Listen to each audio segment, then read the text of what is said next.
Queridos alunos, anteriormente eu disse a vocês que a aula que eu gravei eu passaria para o professor Marcelo e ele julgaria se valeria a pena ou não e passaria para vocês. Como o professor Marcelo é uma das pessoas mais generosas que eu conheço, ele passou para vocês e acabou elogiando a minha aula e pediu que eu continuasse gravando. Por isso eu estou gravando a segunda aula. Qualquer reclamação que vocês quiserem fazer a respeito da aula será com o professor Marcelo. Na aula passada nós falamos sobre a segunda geração romântica, a geração do mal do século. A primeira, a geração indianista, nacionalista. A segunda, a do mal do século, a poesia byroniana, satânica. E a terceira geração é a geração impregnada pelos aspectos políticos sociais. Então é uma poesia voltada para os problemas sociais. Falando sobre a Guerra do Paraguai, a abolição da escravatura. Então, a abolição dos escravos, Guerra do Paraguai, está presente na terceira geração. Lá em Fagundes Varela, nós falamos sobre a poesia condoreira, mas a poesia condoreira, ela vai ser forte na terceira geração romântica. Na segunda geração, nós tivemos a forte influência de Byron. Na terceira, a forte influência de Victor Hugo ou Victor Hugo, né? É a poesia condoreira. Por que condoreira? Vem de condor. Vocês já observaram que na primeira geração e na segunda os pássaros são pequenos. Na primeira geração é o sabiá, na segunda geração a juriti, a rola e agora é o condor, o abutre, a águia. Então são aves de grande porte. O condor é uma ave que voa alto, por isso a poesia condoreira ela é grandiloquente, retórica, discursiva, declamatória, ela é centrada na segunda pessoa, a função apelativa e conativa vai ser largamente usada, embora nós sabemos que o que vai predominar é a função poética, né? Mas fora a função poética, a função apelativa e conativa, porque é centrada na segunda pessoa. Essa poesia é uma poesia de comício, é uma poesia declamatória, é uma poesia retórica, é uma poesia grandiloquente. Aí você poderia me perguntar, só tivemos a poesia política, social? Não. Tivemos a poesia intimista e amorosa. Você lembra que na primeira geração, o Gonçalves Dias se ajoelha diante da mulher amada, né? Ele vai falar, enfim te vejo, enfim posso, curvado a teus pés dizer-te, que não cessei de querer-te, pesar de quanto sofri. Na segunda, o Casimiro diz, né? Naquele poema A Valsa, tu ontem na valsa que cansa voava com as faces em rosa formosa de vivo lascivo carmim. Na valsa tão falsa corria, voava tranquila, serena, sem pena de mim, que ela dançava com outro. Ele também diz que fugia da mulher amada. Quando eu te fugi, me desvio cauto. Então ele fugia da mulher, né? Observe que o Álvaro de Azevedo, a musa dele está muito distante, ele vai amar com ela no céu, então o amor é realizado. Agora em Castro Alves a mulher aparece na intimidade, a mulher está sujeita a todas as intempéries da vida. Em Castro Alves nós vamos ver lençóis, colos, fronhas, nós vamos ver cabelos, nós vamos ver roupão, né? Então nós vamos ver a mulher na intimidade. Ele vai dizer: uma noite eu me lembro, ela dormia numa rede encostada molemente, quase aberto o roupão solto os cabelos e os pés descalços do tapete rente. Então a mulher está dormindo, ele está na intimidade. Ele vai dizer: boa noite Maria, eu vou-me embora, a lua na janela bate cheio. Boa noite, tu me dizes boa noite, é tarde, é tarde. Mas não o digas assim por entre beijos, mas não o digas descobrindo o peito, mar de amor onde vaga meus desejos. Então observe que a mulher está na intimidade. Ela já é beijada por ele no poema Boa Noite, ele passa a noite toda com ela, despedindo e não vai embora. De manhã cedo, cansado de tanto despedir, é que ele vai falar para ela: é noite ainda em teus cabelos negros, espalha sobre mim os teus cabelos e deixe-me dormir balbuciando. Boa noite, formosa Consuelo. Então observe que a mulher vai estar na intimidade. Ele vai ver o problema da escravidão, ele é chamado de o poeta dos escravos. A sua obra traz a marca do ódio à escravidão. Aí você poderia me perguntar: ele era mulato? Não. Ele era pobre? Não. O avô dele era muito rico, né? E observe que o pai dele era médico. Então ele não era pobre, não era mulato, mas ele vai sonhar com a liberdade do escravo. Ele vai falar sobre o problema do escravo, ele vai mostrar naquele poema a cruz da estrada, que o escravo agora é livre por causa da morte. Caminheiro que passa pela estrada seguindo pelo rumo do sertão, quando vires uma cruz abandonada, deixa em paz dormir na solidão. Ele diz que essa cruz é do escravo. Ele agora ganhou a liberdade através da morte, mas ele vai mostrar todo o sofrimento da escravidão, né? Você sabe que o Castro Alves quis alistar-se para lutar na Guerra do Paraguai, mas no poema Navio Negreiros, né? Ele vai ver o navio cheio de escravos, os escravos apanhando, e ele pergunta quem era a bandeira que encobria tanta infâmia e covardia. Mas quando ele pede a albatroz para descer e ele olha a bandeira é do Brasil, né? Você lembra o que ele diz? Usando inclusive a aliteração: auriverde pendão da minha pátria, que a brisa do Brasil beija e balança. Olha a aliteração aí: brisa do Brasil beija e balança. Antes te houver arroto na batalha, do que servires a um povo de mortalha. Então ele fica revoltado. Por quê? Porque esta bandeira é do Brasil, aquele navio está trazendo escravos para o Brasil. Então ele se revolta contra a escravidão. No ano atrasado, eu tive a oportunidade, eu não sei se a minha técnica aqui vai conseguir pegar isso aqui é a Praça Castro Alves, e aqui sou eu dando aula o ano atrasado lá na Praça Castro Alves. Então foi uma emoção muito grande estar ali falando sobre esse grande poeta brasileiro, que eu vou pegar aqui um livro dele da coleção Grandes Poetas do Brasil, né?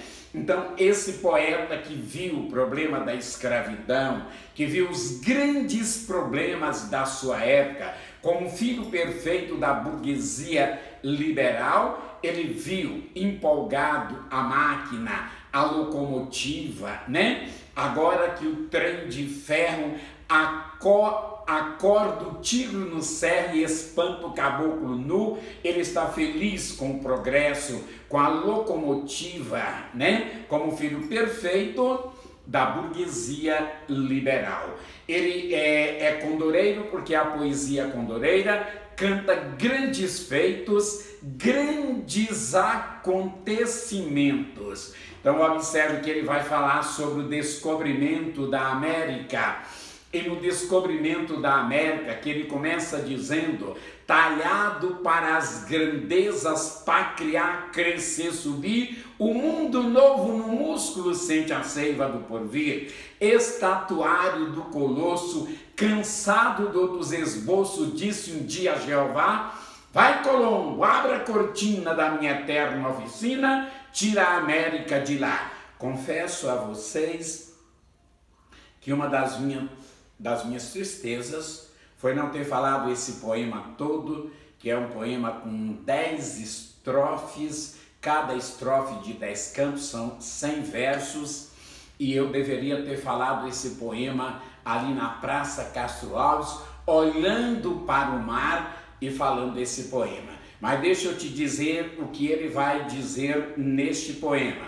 Ele vai dizer assim, ó bendito que semeia, livros e livros amancheia e manda o povo pensar. O livro caindo na alma, é germe que faz a palma, é chuva que faz o mar. O livro é a solução. Você está aí na sua casa, se você vai fazer FUVEST, Unicamp, tem os livros, leitura obrigatória, em outras universidades que eu não sei, aproveita para ler. Mas se você me falar assim, eu não vou fazer o Unicamp, nem FUVEST, nem escola, eu vou fazer o NB. Leia. Leia os clássicos da literatura brasileira. Eu tive uma aluna, me parece que no ano passado, e essa aluna é de Taguatinga, da unidade de Taguatinga. E eu achei tão bonito o que ela me falou, ela me chamou e falou: Lacerda, eu preciso de você. Eu não fui bem na redação e eu preciso ler para melhorar a minha redação. Eu queria que você me emprestasse livros para que eu lesse. Você me empresta e numa semana eu leio, na outra semana você já traz outro e nós trocamos. Dessa maneira, essa menina leu quase que toda a obra do Graciliano Ramos, leu Clarice Lispector, leu Guimarães Rosa, leu Machado de Assis. Se ela melhorou a redação, ela não voltou para me contar, mas eu acredito que sim, possivelmente ela passou no vestibular. Deixa eu te lembrar agora, a redação é importantíssima para você nesse vestibular, né? No Enem, na UNB, em todo vestibular que você for fazer, a redação é interessante e importante para você e por isso você deverá ler bons livros, né? Você está estudando matemática, física, química, biologia, inglês, história, tira uma hora durante o dia para você ler, para você viajar através da leitura, né? Lembra que o Castro Alves diz: ó bendito que semeia, livros amanchei e manda o povo pensar. O Castro Alves é o nosso melhor poeta romântico brasileiro. Alguma dúvida? Alguns consideram Gonçalves Dias melhor que ele, mas a maioria da crítica fica com ele como grande poeta brasileiro, como o melhor poeta brasileiro. Chamado de o poeta dos escravos, é o melhor representante do condoreirismo na literatura brasileira. Ninguém teve uma exaltação maior que ele. Observe que além disso, a obra dele, ela foi altamente valorizada no passado, porque ela é expressiva. Além de expressiva, ela é de grande comunicabilidade e é altamente significativa. Ela é expressiva, comunicativa e significativa. Foi possivelmente o poeta mais declamado do Brasil. Por quê? Porque antigamente havia a prática de fazer o quê? De ler, de declamar poemas. Hoje é muito difícil isso, mas antigamente nos bailes chegava um momento que a orquestra parava e você podia declamar os seus poemas. E o Castro Alves fez uma obra comunicativa, expressiva, significativa, daí o grande poeta brasileiro, o grande poeta da segunda geração. Se você me perguntar, é só ele da segunda geração? Não. Nós tivemos Joaquim de Souza Andrade, conhecido como Souzandrade. O Souzandrade, ele viveu em desacordo com o tom do momento. Vivendo na época do romantismo, ele parecia moderno, de maneira tal que quando chega o modernismo, ele já está superado. E o outro foi o Tobias Barreto, que foi colega contemporâneo do Castro Alves no curso de Direito em Recife, uma pessoa brilhante, amigo e depois desafeto de Castro Alves, né? Observe que esse Tobias Barreto também passa para o grupo de autores independentes. Deixa eu te dizer uma coisa, enquanto os outros poetas surgiram das mulheres, o Castro Alves teve várias mulheres, viu? Mas o grande amor da vida dele foi a atriz portuguesa Eugênia Câmara.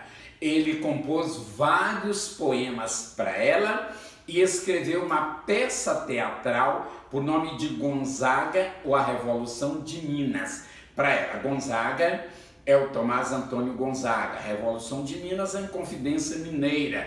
Vai falar sobre o Dirceu de Marília, lá do arcadismo, que vocês já o estudou em sala de aula, né? Então vai falar sobre ele. Essa peça foi encenada 2 vezes, né? Uma vez em Salvador, com um público pequeno, outra vez em São Paulo, com um público maior, mas foi uma peça que não emplacou, foi uma peça que não empolgou a peça do Castro Alves. Então ele é grande como poeta, o poeta dos escravos, o melhor representante do condoreirismo, o poeta intimista e amoroso da nossa literatura. E aqui nós terminamos a poesia romântica brasileira, mas o romantismo não terminou. Você agora pode pensar assim, ó, se você quiser anotar no seu caderno, você pode escrever assim, romantismo, prosa de ficção, romantismo tracinho, prosa de ficção, é um sinal de igualdade, escrever na frente romance. Nós falamos sobre a poesia, agora nós vamos falar sobre a prosa, né? O romance em prosa, no mundo inteiro, surgiu com o romantismo. Se eu te perguntasse por quê, possivelmente você me lembraria do acontecimento histórico. O romantismo coincide com a queda da nobreza e com a ascensão da burguesia. Essa é a razão pela qual vai surgir o romance em prosa na literatura brasileira. Mas por quê? Que a nobreza foi apeada do poder e a burguesia assume a condição de classe dominante. A burguesia vai para o poder, ela tem dinheiro, mas ela não tem cultura. Não tendo cultura, ela não conseguirá entender a epopeia. Por outro lado, havia um outro problema. A epopeia era uma expressão muito gasta, porque ela foi muito usada no passado. No século XVIII, você lembra no arcadismo brasileiro, Uruguai, Caramuru, mas você lembra do século XVI, de Camões, e você vai lembrando até chegar ao século I depois de Cristo, com Jerusalém libertada de Milton, né? Então observe que ela é muito usada, ela precisava ser substituída. Ela vai ser substituída pelo romance. Você pode observar que determinados romances brasileiros são verdadeiras epopeias, que é o caso de O Guarani de José de Alencar, Grande Sertão Veredas de João Guimarães Rosa, embora não seja romance, é uma obra que oscila entre ciência e literatura, mas Os Sertões de Euclides da Cunha não é romance, oscila entre romance, entre literatura e ciência. É também uma epopeia, né? Aí eu te pergunto, quem foi o primeiro romancista brasileiro? E aí você me fala, aí você me devolve a pergunta, cronologicamente ou qualitativamente? Aí eu te respondo, cronologicamente, o primeiro romancista brasileiro foi Teixeira e Souza, que em 1843 escreveu um romance por nome de O Filho do Pescador. Você não precisa se preocupar com esse romance não se reedita mais, ninguém vai te cobrar isso no vestibular. Agora, qualitativamente, o primeiro romancista brasileiro é um médico por nome de Joaquim Manuel de Macedo. Joaquim Manuel de Macedo é o criador do romance urbano na literatura brasileira. Agora você deve lembrar e não pode esquecer. Com o romantismo nós tivemos 4 modalidades de romance. Romance urbano, chamado também de citadino. Citadino é cidade. Vai falar sobre festas, saraus, vai falar sobre roupas, vai falar sobre namoros, intrigas, né? E observe que até os gritos das personagens. Esse é o romance urbano. Depois nós tivemos o romance histórico, voltado para o passado histórico. Você lembra do José de Alencar, A Guerra dos Mascates, As Minas de Prata, que depois nós falaremos sobre isso. Depois tivemos o romance indianista, já analisado para vocês pelo professor Marcelo, que analisou com vocês o José de Alencar, os romances indianistas do Alencar, tomando o índio como o mito do bom selvagem de Rousseau, como o cavaleiro medieval de Walt Scott. Contudo, não fomos nós aqui no Brasil quem criamos o indianismo. O indianismo, ele é criado por Rousseau, né? Por isso Rousseau é considerado o pai do romantismo, porque ele cria o mito do bom selvagem. Perfeito? Jean-Jacques Rousseau. Muito bem. E aí nós tivemos romance urbano, romance histórico, romance indianista, romance regionalista. A modalidade do romance nós trouxemos da Europa. Contudo, o romance regionalista a Europa não conhecia. Esse romance foi criado aqui no Brasil, né? Perfeito? Joaquim Manuel de Macedo, ele vai criar o romance urbano com o livro A Moreninha, né? A Moreninha. O espaço físico geográfico da obra A Moreninha é o Rio de Janeiro. Isso é o espaço físico geográfico de A Moreninha. O tema de A Moreninha é o amor vencedor. É o amor que vence todas as peripécias. Mas se vocês observarem, o romance romântico é assim, né? No romance romântico, todo ele, o romance o amor vence, porque é a luta do bem versus o mal e o bem vencendo o mal, né? Então, olha aqui que nós temos. Espaço, predominantemente, Rio de Janeiro. Em A Moreninha, você vai ter muito lembrado a ilha de Paquetá, que quando você for ao Rio de Janeiro, você deverá visitar a ilha de Paquetá e você vai ver a pedra onde a Carolina ficava esperando Augusto quando no fim de semana ele ia para a ilha de Paquetá. Nós vamos ter Augusto e Carolina como personagens principais. Qual é o tema da obra romântica? O amor vencedor. Acrescenta na obra Moreninha a fidelidade do amor de infância. Fidelidade do amor de infância possivelmente você vai lembrar da obra Werther do Goethe, né? Onde o Werther se apaixona por Carlota, mas ela já era comprometida com o Alberto. Lá na infância eles comprometeram e observe que eles vão casar no final e o Werther vai suicidar porque essa mulher já era comprometida com outro, não podia ficar com ele, né? Então, possivelmente, você já lembrou disso aí. As personagens em A Moreninha são predominantemente planas. Você lembra o que é personagem plana e esférica? Lembra, né? Personagem plana é linear, é presumível, ela não muda. Personagem esférica, ela muda, ela te prega peças. E as personagens aqui são planas, são personagens lineares. Contudo, deixa eu te falar uma coisa. Há muitos anos atrás, a UNB colocou um texto de A Moreninha no vestibular, o texto chama-se O Sarau, está no primeiro capítulo do livro A Moreninha. E ela fez o seguinte item: das personagens apresentadas no texto, a única que apresenta traço esférico é a Dona Violante. Dona Violante era uma viúva, muito espalhafatosa, né? E observe que é verdade, essa personagem é esférica. Daqui um pouquinho eu te conto por que ela era esférica, né?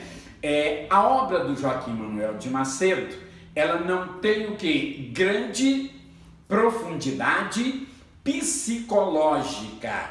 Para muitos é apenas uma água com açúcar que só agradou os leitores da época, mas me parece que já existe tendência mudando que ela apresenta algum valor, é claro. Tanto é que ela está sendo reeditada até hoje, cobrada em vestibular até hoje, né? Além de A Moreninha, que é o seu primeiro romance, ele escreve O Moço Loiro, A Luneta Mágica, Mulheres de Mantilha, ele escreve peças teatrais e ele foi muito famoso na época, muito querido, chamado de Dr. Macedinho. Por quê? Porque a obra dele seguia todas as propostas que a burguesia queria na época para as suas filhas. Por exemplo, José de Alencar escreve Lucila, que vai falar sobre prostituição. E observe, foi uma obra proibida. Os pais não queriam que suas filhas lessem essa obra. Joaquim Manuel de Macedo, não. Tudo normal, tudo dentro dos padrões românticos. Augusto e Carolina são as personagens principais, mas nós temos aí os colegas de Augusto no curso de medicina morando numa república, Felipe, Leopoldo e Fabrício. Então você tem Augusto, Felipe, Leopoldo e Fabrício. Desses 4 rapazes, o Augusto era muito namorador. Namorava uma menina hoje, se desse tempo outra ainda hoje, e hoje mesmo outra, e não se apaixonava por nenhuma mulher.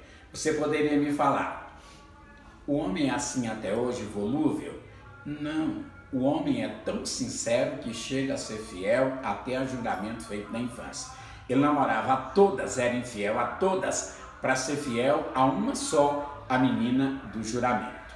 Essa menina, ele a conheceu na praia, os pais o levou à praia, os pais da Carolina a levam à praia, eles brincam juntos na praia, escutam gemidos num casebre lá perto e eles vão lá. Lá tem um velho moribundo prestes a morrer. E eles chegam, o menino percebe que a família está numa miséria constante, grande, e ele pega uma moeda que ele tem e dá para a família. A menina também tem uma moeda e dá. O velho se emociona às lágrimas e pergunta se eles eram parentes. E eles dizem que não. E o velho fala, vocês vão jurar na presença desse velho moribundo, que quando vocês crescerem, vocês vão se casar e vão se encontrar e vão se casar. Por quê? Porque a alma gentis como a de vocês não pode se separar. Os meninos juraram, o velho pegou uma pedra branca e uma pedra verde, pegou o camafeu do menino e o breve da menina, cozeu o breve com uma pedra verde, o camafeu com a pedra branca, deu o camafeu para a menina e o breve para o menino. E eles voltaram para a praia e eles continuaram brincando. E agora o menino chama ela de minha esposa e ela chama ele de senhor meu marido. O Joaquim Manuel de Macedo usa um recurso que você nunca pode esquecer, preste atenção. A obra dele mostra o encontro das personagens, a separação e a reconciliação final. Encontro, separação, reconciliação final. Encontro, encontro, desencontro, reencontro. Tudo bem? Esses meninos se separaram. Ele não sabia o nome dela, nem ela o nome dele. Um dia na República, o Felipe vai falar para o Augusto: minha avó vai dar lá em Paquetá uma festa pelo dia de Santa Ana, ou Santana. Religiosidade, característica da escola romântica, vocês têm que aprender a ver isso sempre no texto, né? Dia de Santa Ana. Quando meu avô era vivo, ele fazia questão que fosse a melhor festa do ano. Ele morreu e minha avó procura manter a tradição. Culto das tradições, romantismo. Destruição das tradições, realismo. Ele disse que era incapaz de apaixonar por uma mulher, mas eles apostaram. Se ele apaixonasse, ele teria que escrever um livro. Se ele não apaixonasse, o Augusto teria que escrevê-lo.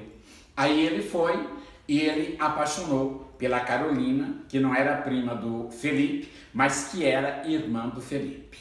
Agora, olha só, ele apaixona por ela e ela ficou sabendo que ele era o menino do juramento. Mas ele não sabia que ela era a menina do juramento. Por que ela ficou sabendo? Que ela escutou a conversa dele com a sua avó, a dona Ana, que era uma avó muito compreensível, muito boa.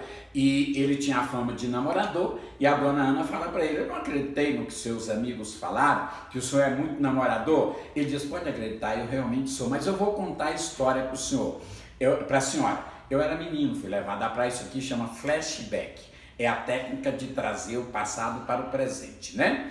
Eu era pequeno, fui levado, conheci uma menina, eu jurei, etc, etc. Aquilo que eu já falei para vocês anteriormente.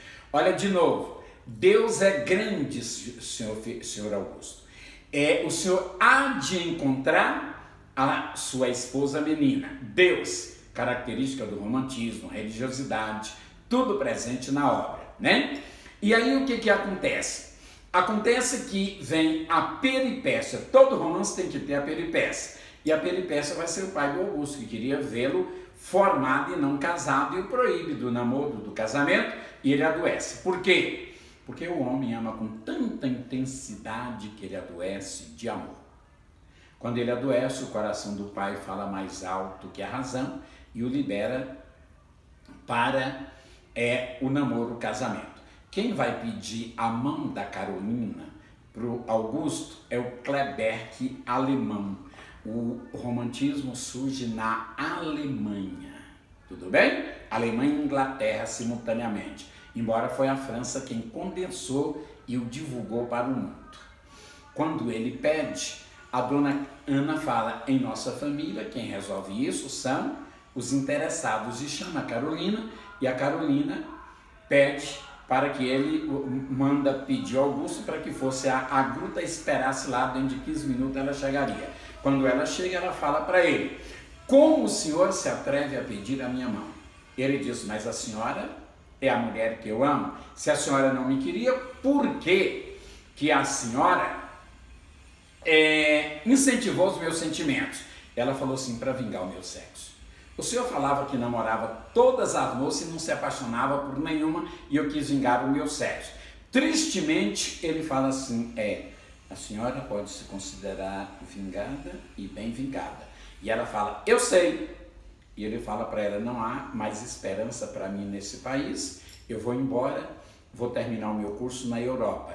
Que ele vai sair, ela fala para ele: espera, o senhor não vai em lugar nenhum, o senhor vai ficar e encontrar a sua esposa menina, pois ela já deve ser moça, e é possível que esteja esperando ao Senhor, esperando pelo Senhor em algum lugar. Ele disse, se eu soubesse onde encontrá-la, eu ia procurá-la, e de joelho aos seus pés, dizendo isso, ele ajoelha, viu? E tira o breve do bolso do paletó e diz, eu ia dizer para ela, eis aqui o seu breve, não posso mais ser o vosso esposo, porque agora eu conheci uma mulher que eu amo. Quando fala isso, ela fala, meu breve, ele diz, como a senhora conhece? Aí ela tira, porque as mulheres guardavam as coisas aqui, ó, tá certo? Ela tira aqui o camafeu, ela fala, aqui o senhor também conhece esse camafeu? Então a senhora é a minha esposa menina. Aí a reconciliação final, o reencontro das personagens. Como eu prometi a vocês que ia mostrar que a Dona Violante, ela era uma personagem esférica.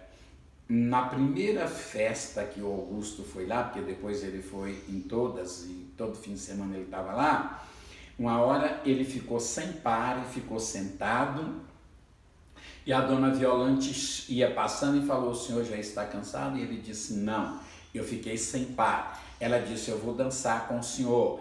Ele disse para ela, não, eu não quero dançar, eu só quero ver o pessoal dançar. Então eu vou fazer companhia para o senhor. Pegou uma cadeira, colocou perto dele, foi conversando com ele e falou assim para ele, o senhor que é quase médico talvez pudesse me ajudar. Eu sinto uma dor aqui. E pegou a mão dele e colocou em cima dos seios dela, mas ele tirou. Depois ela falou para ele, eu sinto uma dor atravessada aqui. Pegou a mão dele e botou lá onde doía, lá na travessa da dor lá. E aí ela perguntou se ele sabia qual era o mal dela e ele disse, a senhora sofre das hemorroidas. Ela fica chateada e sai. Ele era bem mais jovem que ela, bonitão, namorador, não ia casar com ela. Se ele a agarrasse, era assim, ó. Quem agarrou, agarrou, passou, né? Quem beijou, beijou, acabou. Mais tarde, ela vai namorar o Kleber, aquele alemão que eu falei para vocês. Quando ela vai namorar o Kleber quis dar um beijo nela. E ela não deixou que ele realmente a beijasse. Então ela muda de comportamento. É o rapaz que não tem possibilidade de casar, ela fez com tudo para que ele pegasse nela. O rapaz que podia casar com ela, como realmente casou, ela não deixou que ele a beijasse. Por quê? Porque a mulher, na época, era uma mulher o quê? Recatada, ela tinha que ser recatada. E isso contava ponto para ela. E ela, inclusive, vai falar para ele que viúva que nunca deu trela fica mais virgem que uma donzela. E os dois terminam juntos. Todo mundo na festa termina junto, todo mundo, viu? Felipe, Leopoldo, Fabrício, todas essas personagens termina junto com as suas amadas, né? Os escravos aparecem aí.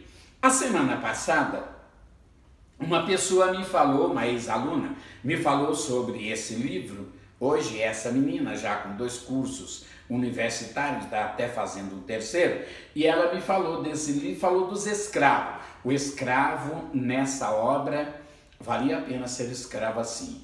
Ele é feliz, limpo, humanizado e alimentado, né?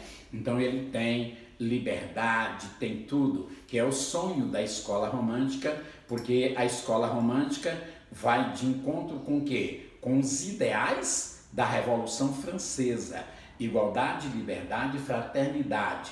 Por isso que nesta obra nós vamos encontrar o negro humanizado. Ainda tem uma outra coisinha. Esse livro faz também alusão ao índio, né? Havia uma fonte na ilha de Paquetá, numa gruta lá na ilha, que todo mundo que bebesse dessa água não sairia da ilha sem se apaixonar. E o Augusto bebeu, por causa de uns índios, um índio por nome de Aotim e uma índia por nome de Aí. E observe que ela gostava dele, né? E ele não ligava para ela. ele saía para caçar, ela ficava em cima daquela pedra que a Carolina ficava, que eu falei para vocês no início, e cantava para chamar a atenção dele, e ele não ligava, né? Ela vai chorar até que dos olhos dela forma uma fonte. Um dia que ele estava deitado debaixo da gruta, uma gota d'água caiu nos olhos dele, e observe que ele a viu e achou bonita, caiu no ouvido, ele ouve ela cantar e acha que ela cantava bem, e um dia a gota cai no coração e ele apaixona por ela. Então aquelas lágrimas, aquela água era lágrimas dos olhos de Aí. Isso é uma hipérbole, né? Um exagero que a gente encontra muito na literatura, na música. Você lembra da música O Rio de Piracicaba vai jogar água para fora quando chegar as águas dos olhos de alguém que chora. Perfeito, meus filhos? E vocês fiquem com Deus. Não desanime. Lembra do que eu falei para vocês um tempo atrás? A vida é luta renhida, viver é lutar. Nós estamos passando por um momento difícil, mas isso vai passar, e quando passar, eu quero que vocês estejam preparados para o vestibular. Vou mandar esse vídeo para o professor Marcelo, e generoso como ele é, possivelmente ele não vai vetar essa aula e mandará para vocês. Fiquem com Deus, um abraço, tudo de bom para vocês.